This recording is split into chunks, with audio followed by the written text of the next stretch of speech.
దానికి షెడ్ దానికి ఎవరికో ఇల్లు లేదంటే నా జాగాల్లో కట్టుకుంటాండ్రి. ఈ కాలు మెట్లు చూడండి, ఊరికి రోడ్ వేయాలంటే అడుక్కోవాల.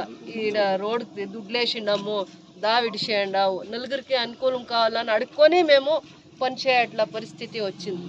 కానీ తిడతా ఉంటుంది ఈ పత్తి తిట్టలే ಇವ್ರು ನಾವು ಮಾತಾಡ್ತಿರ್ಲಿಲ್ಲ. ಆಗಲೇ 1.5 ವರ್ಷ ಆಗಿತ್ತು. ಕೋಪ ಮಾಡ್ಕೊಂಡಿದ್ವಿ ಇವ್ರ ಮೇಲೆ. ಇವರು ದಾರಿ ಕೊಟ್ಟ ಮೇಲೆ ಇವ್ರ ಜಾಗದಲ್ಲಿ ನಾವು ಫಿಲ್ಟರ್ ಹಾಕಿ ಇವತ್ತು ಬಂದಿದ್ದೀರ. ನಿಂತ ತಕ್ಷಣ ಮಾತಾಡೋದಲ್ಲ. ಊರಲ್ಲೂ ಏನು ಫಿಲ್ಟರ್ ಕೇಳಿರ್ತೀರ, ದಾರಿ ಕೇಳಿರ್ತೀರ, ಲೈಟ್ ದಾರಿ ತೋರಿಸಿ ಎಲ್ಲಿ ಹಾಕ್ಬೇಕು? ನಾನು ಫಿಲ್ಟರ್ ಕೇಳಿದ್ರಲ್ಲ, ನಾನು ಎಲ್ಲಿ ಹಾಕ್ಬೇಕು? ಯಾರ ಮನೆ ಮೇಲೆ ಹೇಳ್ತಾ ಇದೀವಲ್ಲ, 5 ವರ್ಷದಿಂದ ಹೇಳ್ತಾನೆ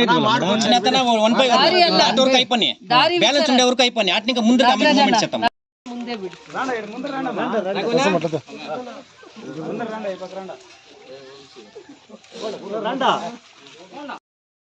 ಪ್ಲಾಂಟ್ ಆಯ್ತು ಊರಲ್ಲಿ, ಅದ್ರದ್ದು ರಿಪೇರಿ ಮಾಡ್ತೀರಾ ಅದು ಹೋಯ್ತದು. ಶೇಷಾದ್ರಿ ಅಂತ ಇಂಜಿನಿಯರ್ ಇದ್ರು, ಅವ್ರ ಹತ್ರ ಒಂದು 100 ಸಲ ಸುತ್ತಿ ಅವರು ಅದನ್ನು ರಿಪೇರಿ ಮಾಡಿಲ್ಲ. ಇದು ಇವತ್ತೇ ಓಪನ್ ಮಾಡಿಕೊಡ್ತಾ ಇರೋದು ಕೇಳ್ಕೊಂಡು ಮೇಡಮ್ನವ್ರಿಗೆ.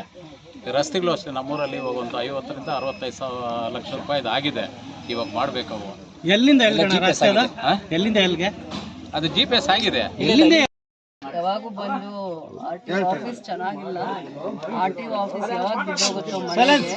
ಯಾವ ಒಳ್ಳೆ ಆಫೀಸರು ಬರ್ತಾ ಇಲ್ಲ. ನಮ್ಗೆ RTO ಆಫೀಸ್ ಒಂದಿನ ಬಂದು ನೋಡಿ ಹಾಳು ಬಿದ್ದೋಗಿದೆ ಅಂತ ಒಂದು 6-7 ವರ್ಷ ಹಿಂದೆ ಹೇಳಿದಾಗ, 6 ವರ್ಷ ಆಗಿದೆ, ನಂಗೆ ಚೆನ್ನಾಗಿ ಜ್ಞಾಪಕ ಇದೆ.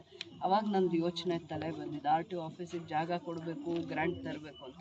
ಅದರಿಂದ ಒಂದು ಒಳ್ಳೆ ಆಫೀಸರು ಓಡಾಡಿದ್ದಾನೆ. RTO ಆಫೀಸರು ಜಾಗ ಕೊಡೋ ಅಷ್ಟರಲ್ಲಿ ದುಡ್ಡೆಲ್ಲಿ ತರಬೇಕು, ಯಾರ ಹತ್ರ ಓಡಾಡಬೇಕು. ನಮ್ಮ ಸರ್ಕಾರ ಇಲ್ಲದೆ ಇದ್ದಾಗ ನನಗೆ ಎಲ್ಲ ದಾರಿನೂ ತೋರಿಸಿದ್ರು. ದುಡ್ಡು ತರಬೇಕಂದ್ರೆ, ಜಾಗ ಹುಡುಕ್ಬೇಕಂದ್ರೆ ಮೂಲ ಬಂದಾಗೆಲ್ಲನೂ RTO ಆಫೀಸು ಎಲ್ರಿಗೂ ಅನುಕೂಲ ಆಗುತ್ತೆ. ದಿನ ಬೆಳಗ್ಗೆ ಆದರೆ ಜನಗಳಿಗೆ RTO ಆಫೀಸಲ್ಲಿ ಕೆಲಸ ಇರುತ್ತೆ. ಒಳ್ಳೆ ಅಧಿಕಾರಿ ಬಂದು ಕೂತ್ಕೊಂಡಿಲ್ಲ ಅಂದರೆ ಯಾರು ಬಡವ್ರಿಗೆ ಹೆಲ್ಪ್ ಮಾಡ್ತಾರೆ ಅಂತೆಲ್ಲ ಪದೇ ಬಂದಾಗೆಲ್ಲ ಹೇಳಿದಾಗ ನಾನು ದಾರಿ ಹುಡುಕಿದ್ದು ನಿಜಾನೇ. ಆಮೇಲೆ ನಾವು ಗ್ರ್ಯಾಂಟ್ ತಂದ್ವಿ. ಅದು ಎಲ್ಲ ಆಫೀಸುಗಳಿಗಿಂತ ನೋಡೋಕ್ಕೂ ಒಳ್ಳೆ ಜಾಗದಲ್ಲಿ ಇರೋದಕ್ಕೂ ಅದೇ ಒಂದು ನಂಬರ್ 1 ಆಫೀಸ್ ಆಗಿದೆ. 25ನೇ ತಾರೀಕು ಇರೋವಂಥದ್ದು 28ನೇ ತಾರೀಕಿಗೆ ಡೇಟ್ ಹೋಗಿದೆ. ಒಳ್ಳೆ ಕೆಲಸ ಮಾಡಿದಾಗ ಒಪ್ಕೊಂಡ್ಬಿಡ್ಬೇಕು. ನಾಳೆ ಇವರಿಂದ ಇನ್ನು 10 ಜನ ಸ್ಫೂರ್ತಿ ಹೊಂದಿಸ್ತಾರೆ. ಊರಲ್ಲಿ ಜಾಗ ನಾನೇನಾದರೂ ಹುಡುಕ್ಬೇಕಂದ್ರೆ RTO ಆಫೀಸ್ಗೆ, ಆ ಹೆಣ್ಣ ಮೇಲೆ ಸಣ್ಣ ಪುಟ್ಟ ವಿಚಾರಕ್ಕೆ ಅಸಮಾಧಾನ ಆಗಿರುತ್ತೆ. ಅದು ಬಿಟ್ಟು ಪಕ್ಕಕ್ಕೆ ಇಟ್ಟರೆ ಅದನ್ನು ಜಾಗ ಏನಾದರೂ ನಾನು RTO ಆಫೀಸ್ಗೆ ಹುಡುಕಿದ್ದೀನಿ ಅಂದರೆ ಇವರೇ ಮೂಲ ಕಾರಣ.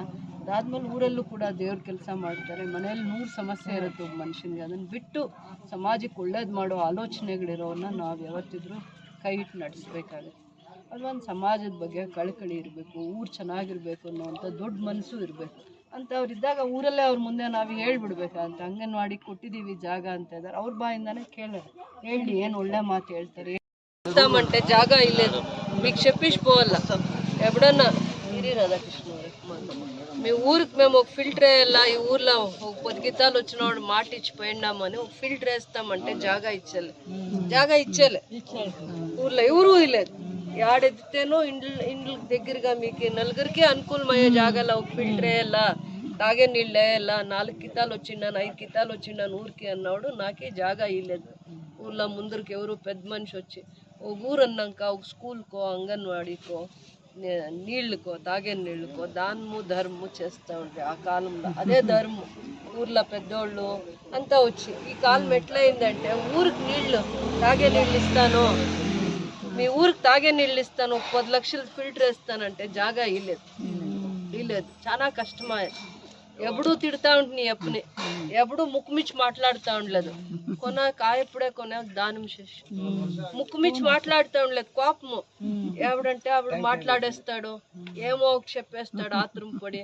నేనేమి తిరిగి చెప్పేకలే, నేనేం చేస్తుంది మా ముక్కుమిచ్చి ఆపొద్దు, నేను మాట్లాడలేదు. మేడం ఎప్పుడు నన్ను కసురుకుంటుంది, నన్ను ముక్కుమిచ్చి మాట్లాడలే అని బేజారు పడేది.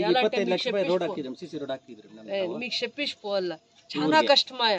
ఫిల్టర్ వేసేవరకు రాకూడదు, వీడికేమో పని చేసేవరకు రాకూడదు అనుకుంటే ఎవరన్నా ముందరికి వస్తారు అని ఎన్ని కిత్తాలు ప్రయత్నం చేస్తే కాలేదు. ఏమన్నా చెప్పిండాడు మీకు ఈ పంచాయతీ అధ్యక్షులు ఉన్నాడు, పని చేసిండాడు, లేక ఉన్నాడు. ఈ ఊర్లో ఇట్లా తొందర ఉంది, ఇట్లా అది ఉంది, చేసి పోవాలమ్మను మాట ఇచ్చిండాం పెద్దోళ్ళకి ఊర్లో అందరి ముందు అని చెప్తా ఉండే. నాకు అవకాశం కాలేదు. 2 ఏళ్ళు పొట్టే తాగే నీళ్ళు. అందుకే వీళ్ళకి చెప్తే నాకు వీళ్ళు చూసేపాటికి తెల్లబట్టలు వేసుకొని ఎప్పుడు వస్తారు. సరే స్వామి, ఊరికి అది తెలుసుకోవాలి కదా, మీరు ఊర్లో ఏం నడిచింది అని తెలుసుకోవాలి కదా. అందుకే ఊరోళ్ళని ఎవరిని చేర్పించిండావప్ప, ఊరోళ్ళని ఎవరిని చేర్పించిండావు, జనాలను చేర్పించిండావా అని అందుకే అడిగితే వచ్చిన తక్షణ. నేను అప్పుడే వచ్చింటే అర్జెంట్ గా పైడుస్తా ఉంటే నేను అన్ని కార్యక్రమాలు ముగించుకొని వచ్చాను. లేట్ గా వస్తుంది, ఒక సాగుకు పోతుంది, దేవస్థానం పోతుంది, ఇంకా ఏదో పని ఉండి అంతా ముగించుకొనే వస్తుంది. ఇప్పుడు నాకు 10 నిమిషాలు లేట్ అయితే నువ్వు పర్వాలేదు, ఇప్పుడు లేట్ అయితే పర్వాలేదు. అప్పుడైతే లేట్ అయ్యేకైతా ఉండలేదు. జల్దీ కత్తిరియండ ఇచ్చేయండ అని పైడుస్తా ఉంటే నేను. ఇప్పుడు నేను పోయాలి, అర్థం చేసుకోండా ఆ కాలం ఎట్లుండే. నాగరాజ్ అన్న మాట్లాడి, నాగరాజ్